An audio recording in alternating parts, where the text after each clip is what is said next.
Aleluia. Shalom, shalom. Que isso, gente?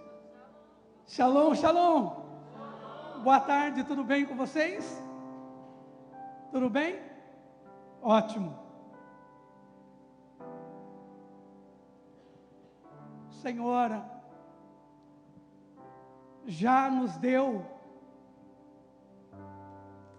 tudo o que precisamos para que nós possamos entender que Ele quer falar conosco ainda. O Fernando falou algo muito importante aqui. O ano ainda não acabou, né, Fernando? Faltam 2 dias. Se acabaram ainda.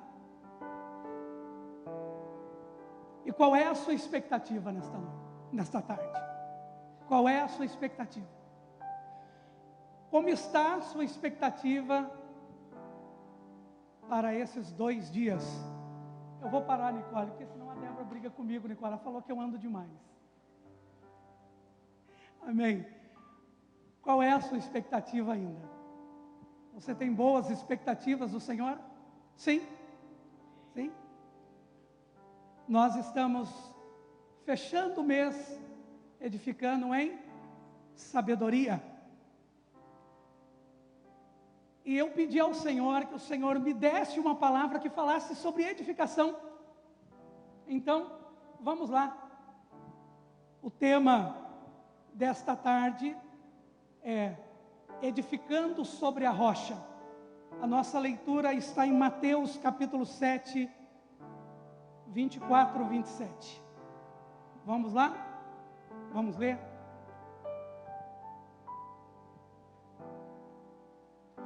Todo aquele, pois, que ouve essas minhas palavras e as põe em prática, será comparado ao homem prudente que edificou a sua casa sobre a rocha. Desceu a chuva, correram as águas, sopraram os ventos e bateram com força contra aquela casa. Contudo, não caiu, porquanto estava fundamentada sobre a rocha.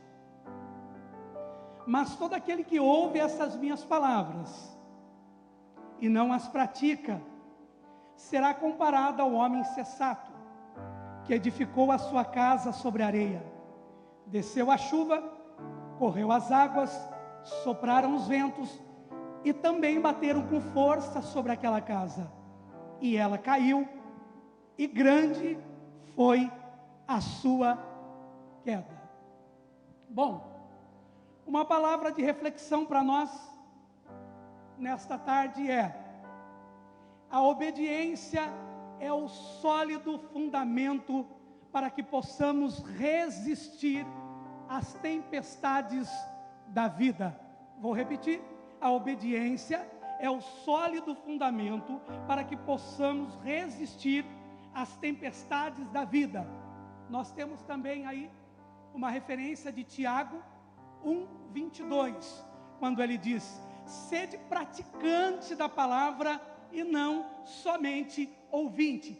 Eu gostaria que vocês se colocassem de pé uma vez mais, por favor, fique de pé. Existe uma palavra que já virou um jargão cristão, mas que ela funciona muito bem, que é 1 Samuel 15:22, aonde ele diz que bem mais vale obedecer do que? Obedecer do que? Então procure pelo menos 2 pessoas diferentes, dê um abraço nela e diga: olha, nós estamos entrando num ano de porção dobrada, mas nós precisamos obedecer a palavra. Vai, rápido, rápido, rápido, aproveita. Isso, mas vai glorificando, vai rindo, passa essa mensagem para quem está aí, vai.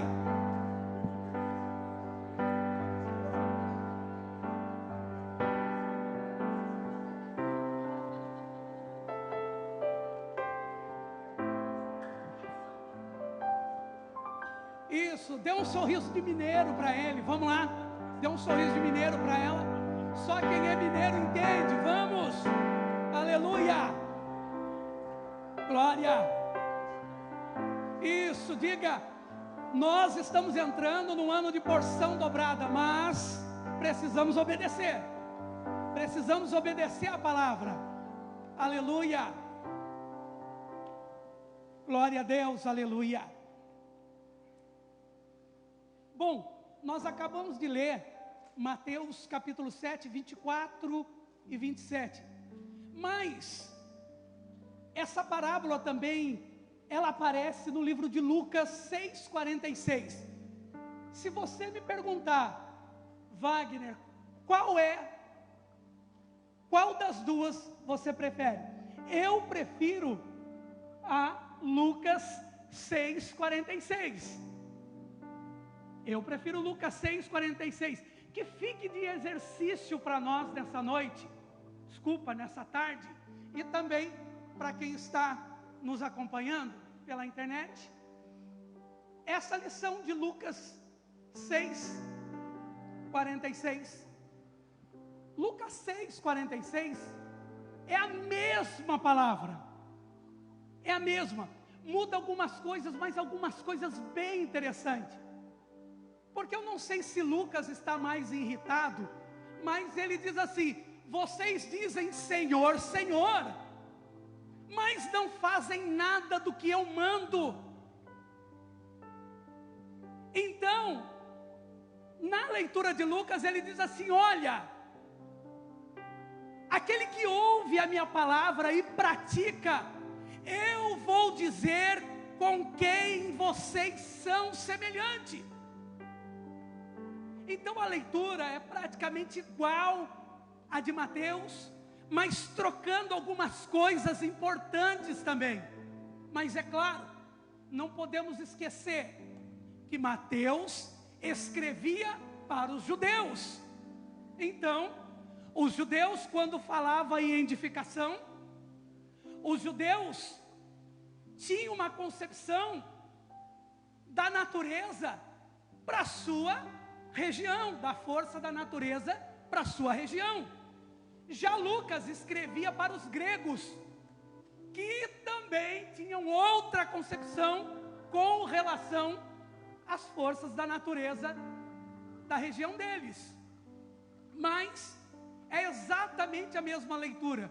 Mas vocês vão entender que nós vamos fazer um paralelo e nós vamos pegar conteúdos que Lucas diz que farão a diferença para nós.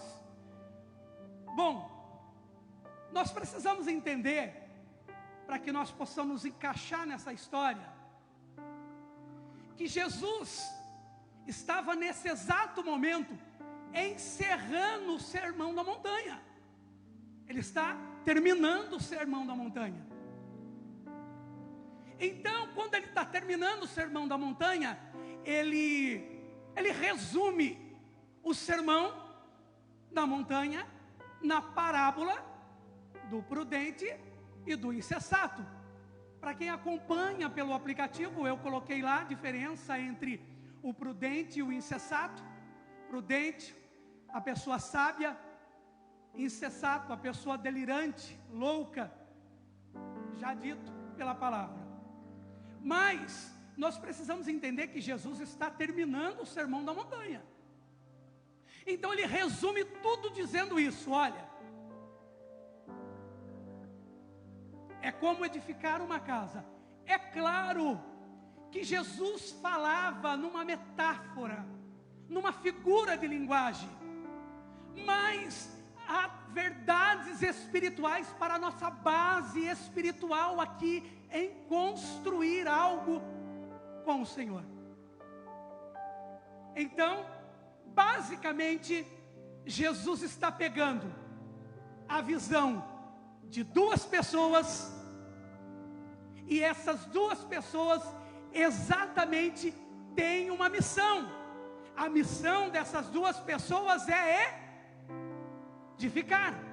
Esta é a missão dessas duas pessoas: edificar. Então, basicamente é isso. Mas algumas coisas passaram a fazer diferença sobre isso. Olha,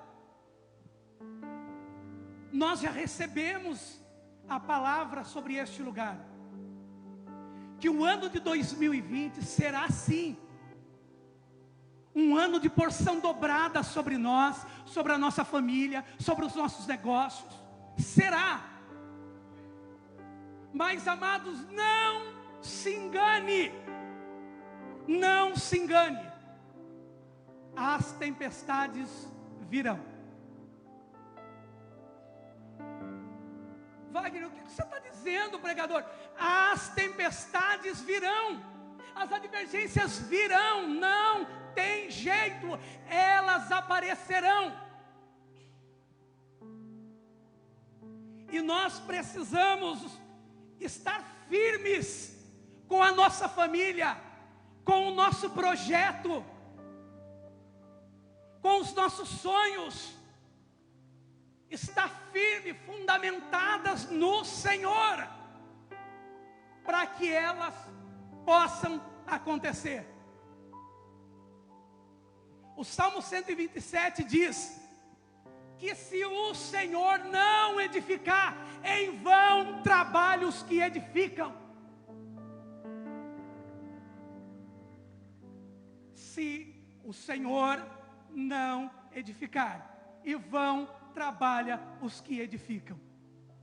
Então não há conto de mágica, gente. Amados, não há conto de mágica. Não dá para pegar e dizer: olha, eu vou virar o ano, Fernando, eu vou virar o ano e vai acabar os meus problemas, entrarei no ano de porção dobrada e os meus problemas ficarão para trás. Não, as tempestades virão. Mas eu pergunto a você nesta tarde: aonde você está edificando os teus sonhos, os teus projetos, a sua família, aonde está sendo edificada? Aonde? O problema é que chega janeirão 2020, os caras tão vibrante, energizado. Vamos para cima, e vamos lá, e vamos. Mas vai pegando ali, março, abril. Não sei o que acontece. As pessoas vão desfalecendo. Elas vêm até para o culto, as pessoas vêm. Mas não tem mais aquela energia, aquela dinâmica. Por que será? Então eu pergunto a vocês: aonde é que nós vamos colocar os nossos projetos, os nossos sonhos? Aonde nós vamos edificar os nossos projetos e os nossos sonhos? Basicamente, preste atenção, a leitura de Mateus apresentam para nós duas pessoas que exatamente estão fazendo a mesma coisa.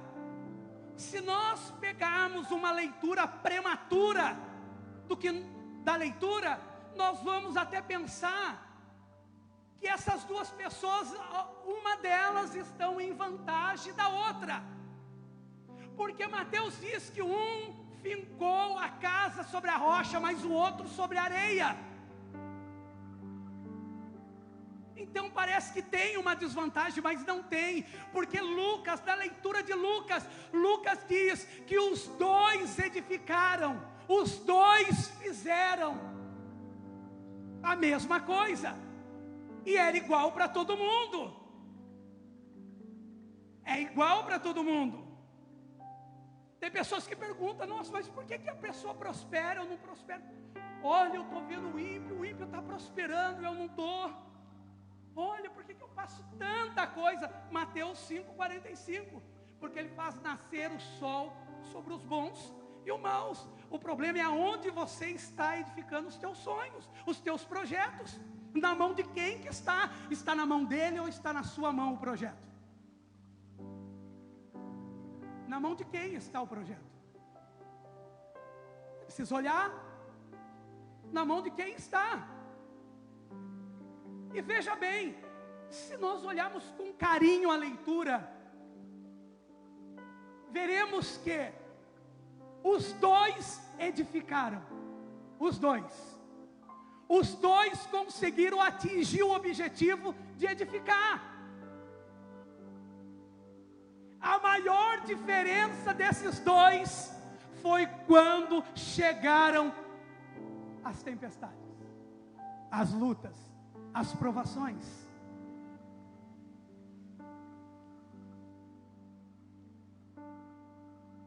Eu me lembro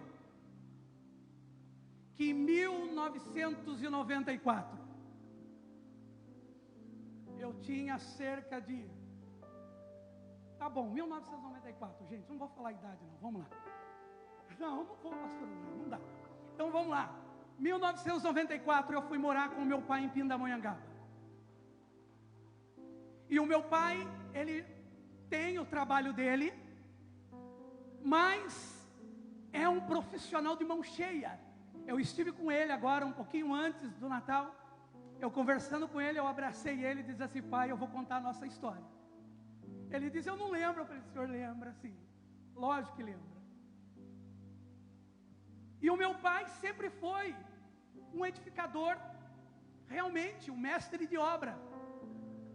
Ele tinha o trabalho dele cotidiano, mas o que ele gostava, a paixão dele era ser um mestre de obra. E ele sempre foi muito cuidadoso. Quando ele começava uma edificação, ele pegava um projeto, lia todo o projeto e colocava e fazia tudo bonitinho. Mas em 1994 o que aconteceu? Copa do Mundo de 94. Meu pai doido para assistir o futebol. Então eu estava morando com ele nesse período. Ele disse para mim: você vai comigo, você vai trabalhar comigo, que eu quero te ensinar como é que funciona. Eu disse: tá bom. E ele começou aquela edificação do começo ao fim, a parte elétrica. E eu vi que naquele dia o meu pai estava muito agitado. Arrumou as coisas rapidinho na parede. Ele estava fazendo a parte onde ele estava colocando o reboco na parede. E eu vi que ele montou o seu andaime rápido demais. E ele dizia para mim: a hora que eu subir no andaime, eu não desço mais. Não vou descer. Então coloque tudo em cima do andaime para mim trabalhar. E eu fiz isso. Eu corri com tudo isso. E quando eu coloquei toda a ferramenta, ele começou a trabalhar. Chegou uma hora na parede, pastor Vacil, tinha um fio, 2 fios da eletricidade que estavam descascados. Ele disse assim para mim: Wagner, vem cá, meu filho, vai até a caixa de energia e desligue 2 botões que lá tem. Eu disse: pai, eu não conheço. Ele disse: meu filho, fique tranquilo, porque eu conheço a planta, eu conheço o projeto, vai lá. E eu fui. Quando eu abri a caixa de energia, existiam 4 botões.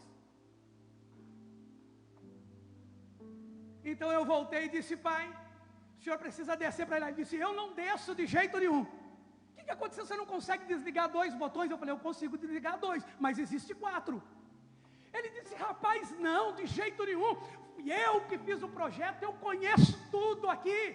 Existe só 2 botões. Eu disse: pai, existe 4. Ele disse: quer saber, eu não vou descer do andaime. Vá lá você e desligue os 2 botões. Eu falei: qual? Ele: os 2. Eu falei: mas qual? Os 2 de baixo. Fui lá e desliguei os 2 botões e vim. Fiquei do lado dele, ele olhou para mim: você desligou os 2 botões? Eu disse: sim. Meu pai não era cristão, mas naquele dia eu vi a manifestação pentecostal no meu pai. Que manifestação, gente! Gente, que manifestação foi aquela? Ele pegou naqueles 2 fios descascados. Gente, amados,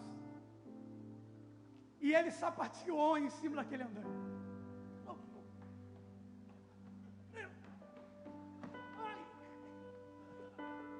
Gente, eu vendo aquilo lá, amados, eu olhando aquela situação, meu coração encheu de alegria.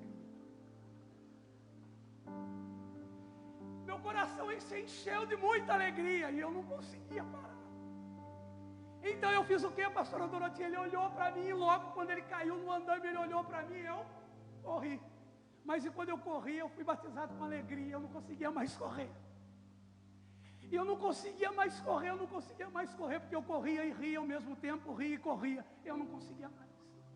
E eu olhava para trás o meu pai vindo e eu começava a rir mais ainda. Eu lembrava da cena.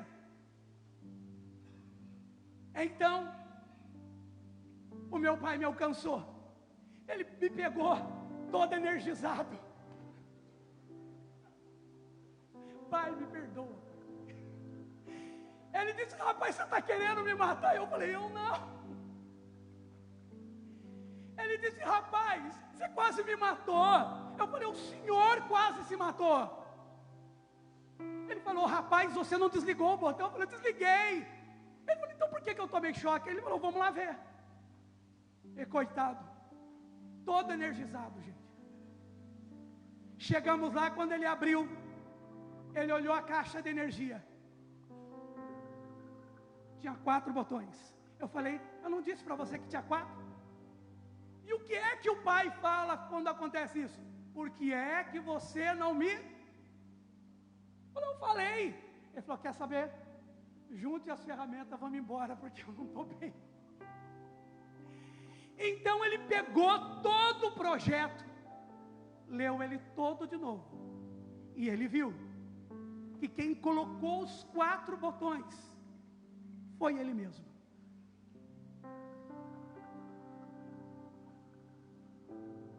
A verdade é que quando nós começamos uma edificação, enquanto as dificuldades não aparecem, nós vamos relaxando. Nós vamos deixando.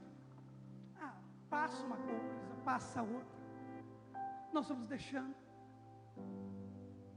Nós vamos esquecendo. E nós continuamos edificando.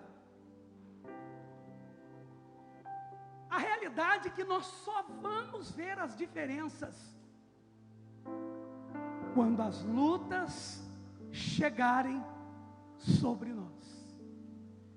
Quando soprarem os ventos, nós saberemos o quanto nossa casa está firmada, o quanto nós firmamos a nossa casa.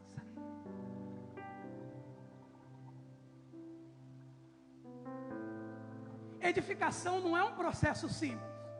Eu não aprendi nada com meu pai, mas a parte teórica eu vi.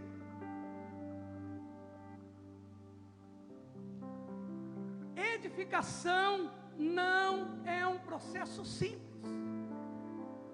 E por que é que eu disse para você, para que você olhassem também o livro de Lucas?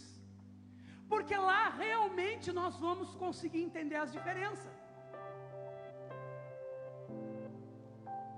Lucas 6, no 46, ele diz assim, que existiam 2 homens com a mesma missão. Só que um dos homens pegou aquele terreno, e naquele terreno que ele estava, Lucas diz que ele cavou, e foi cavando, até encontrar um leito rochoso. E depois que ele cavou, aí então ele foi preparar o alicerce em cima daquela rocha.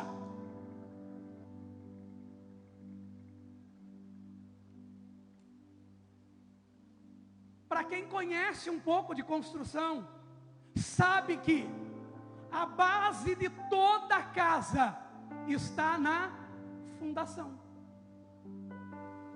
A base de toda a casa está na fundação.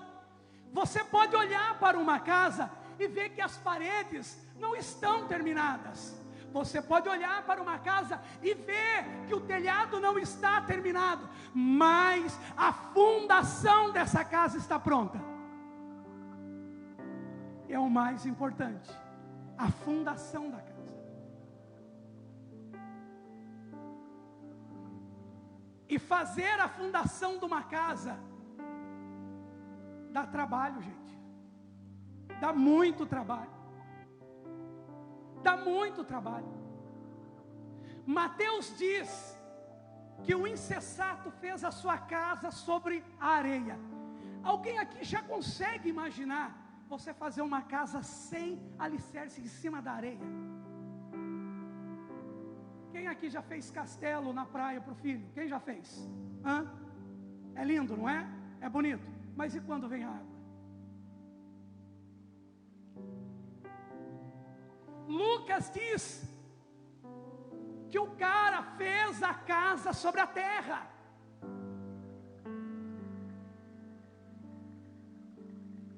A grande diferença desses dois, elas só vieram aparecer quando realmente as coisas tornaram-se difíceis. Ei, os dois receberam o mesmo vento, receberam a mesma chuva, receberam a mesma água, mas a casa do prudente, ela permaneceu. Ela permaneceu. Ela permaneceu. Então, sim, quero deixar claro para vocês: estamos entrando num ano de porção dobrada, sim ou não? Sim ou não? É gostoso de falar isso, sim ou não?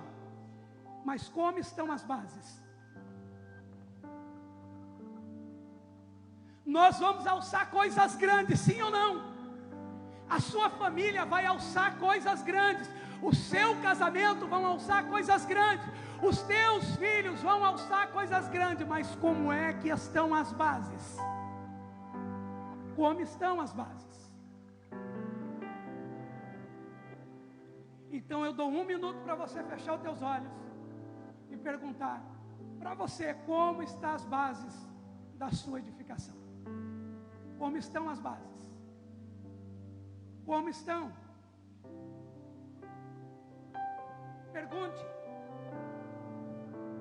Pergunte para você.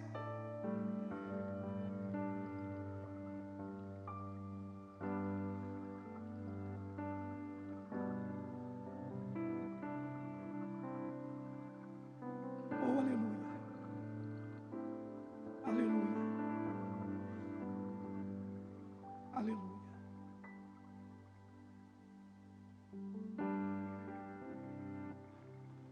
A expectativa é muito grande. Sim, ela é grande. Mas qual é a sua expectativa? Porque a de Cristo está aqui. Quais são as suas expectativas com Ele? Quais são?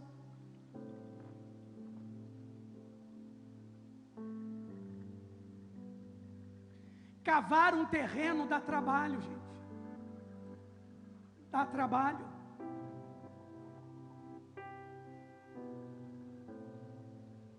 Cavar dá trabalho. Exige de nós ferramentas. Nós falamos muito sobre ir até Cristo. Nós cantamos muito sobre estar nos braços dele. Leva-me para mais fundo. Mas realmente é isso que você quer? Realmente é isso que nós queremos? Ou é só uma canção em nossos lábios? É exatamente isso que nós queremos. É exatamente isso. Ou nós estamos cantando da boca para fora?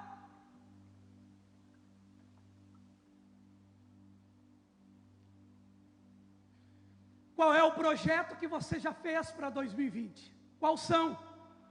Quais são os seus projetos? Quais são os seus projetos? Quais são?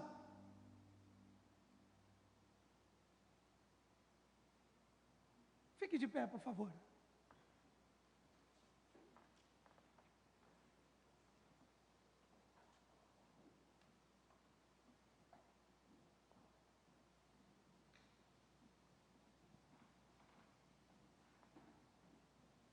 Você que pode ficar de pé, fique de pé. Só você que pode.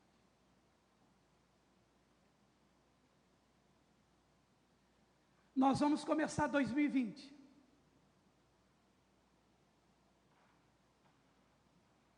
Antes de você fazer qualquer coisa, é melhor você olhar o projeto original.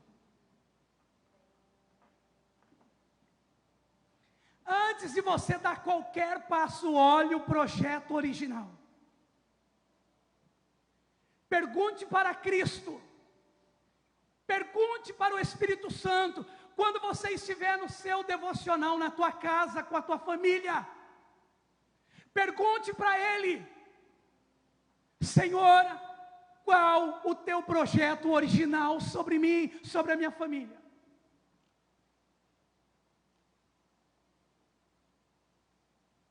E depois que você perguntar para Ele qual é o projeto original, comece a cavar. Comece a cavar. Comece a cavar. Comece a ir mais fundo. Tire todos os entulhos que te engane que aquilo lá é sólido, é firme. Olhe para o teu terreno nesta tarde. E comece a abrir os alicerces junto com a sua família. Peça ao Espírito Santo as ferramentas corretas para que você possa fazer isso. Se você está aqui com a sua família, com seu esposo, com a sua mulher, com a sua mãe,